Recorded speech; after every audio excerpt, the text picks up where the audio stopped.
Hey guys, thank you for watching. Ivan Blasquez here. I'm making this video. This is my story with Quest Bar Nutrition. I think this story needs to be out there and it needs to be told. But essentially, this story got inspired by this video on what is Palumboism. All right, now, you guys know I have a background in bodybuilding and physique. I've competed lifetime as a natural, my story when it comes, so basically I got a little sidetracked, but so the reason why I said that about Palumboism, which if you look at this video, it actually explains what it is and the top 5 worst cases of it. Basically, it's the GH gut, or the growth hormone gut. It's basically, you see bodybuilders, IFBB, or ones who take steroids and a whole cabinet of pharmaceuticals. They'll have a big belly, so they'll have like a 38 to 40 inch waist with a 6-pack. Okay, in theory, it's been I guess postulated or theorized that it could be because hypertrophy of the internal organs are getting big too. Okay, so it's not just bigger muscles, it's like your organs get bigger too, and it's actually not a good thing. We don't want that to happen, but that's a side effect of steroids. So that being said, it was named after Dave Palumbo, who is, in theory, he has the worst case of it, or had the worst case of it in the video that he talks about it. But I also remember back then when I contacted Quest Bar Protein, the nutrition, Dave Palumbo is one of the ambassadors for them. And I remember when I saw that, I was like, I wasn't crazy about it because, as you know me, I'm an advocate of natural, drug-free bodybuilding and physique.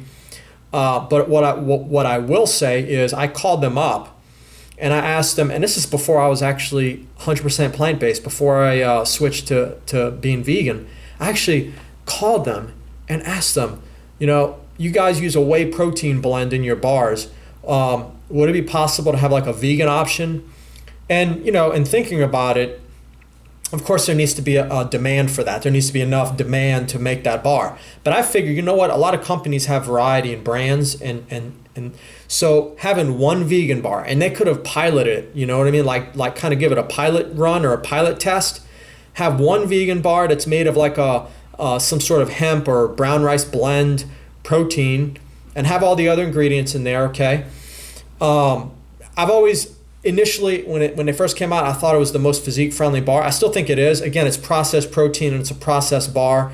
I don't endorse it or advocate it. But if one were to consume a protein bar, I found them to be the best because they had a high protein, high fiber, and basically zero sugar and low carb, and fat was kind of like low to moderate, and they use monk fruit extract to sweeten it. However, there have been some articles that kind of have put them under the microscope, and their ingredients have not been shown to be as as good as thought. And you could check those blogs out in the video description here in this video. But when I called them, I thought to myself, well, it would help them. My suggestion could actually make them more money in theory, because you're still sticking to your target audience of the whey protein and that kind of thing, right? So most people are going to want that, but you have a vegan option, so you may actually open up a whole new window. And people who want to change up their proteins, why do we want to consume the same protein all the time, whey or casein, right? So why not have a plant-based protein and give yourself some variety, right? So you can switch it up. You open up a whole new market for a vegan, or even highly plant-based people who are not vegan, who want to just have a plant-based protein as an option, right? Well, they shut it down. I talked to the guy and he's like, that doesn't fit our philosophy, because they don't believe that you're going to get as much gains out of plant protein. So they stick with whey protein, the best protein for building muscle. Well, it doesn't surprise me that they would do that now, would it?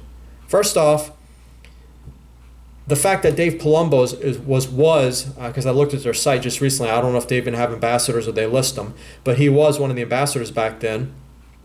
And also, the fact that they said that shows me that they're incredibly and extremely biased towards MPC, bigger is always better, IFBB. It's no surprise that they're one of the they're a sponsor for that organization. You won't see them in natural shows. You just won't. I mean, if you do, again, it's kind of the same old, bigger is better, or and I talk about how bigger isn't always better on many levels. And if you look at the video I talked about on whey protein and its caveats, particularly its potential of being overly anabolic. Okay? So instead of having a plant-based option, an alternative, which I think I probably could have helped them make more money with my idea, they shut it down.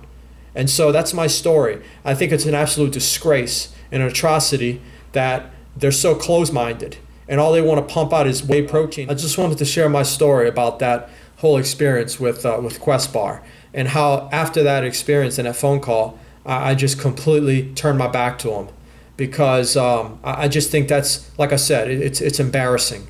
Like, it's pathetic. It's like being closed-minded. It's ridiculous. It's so silly.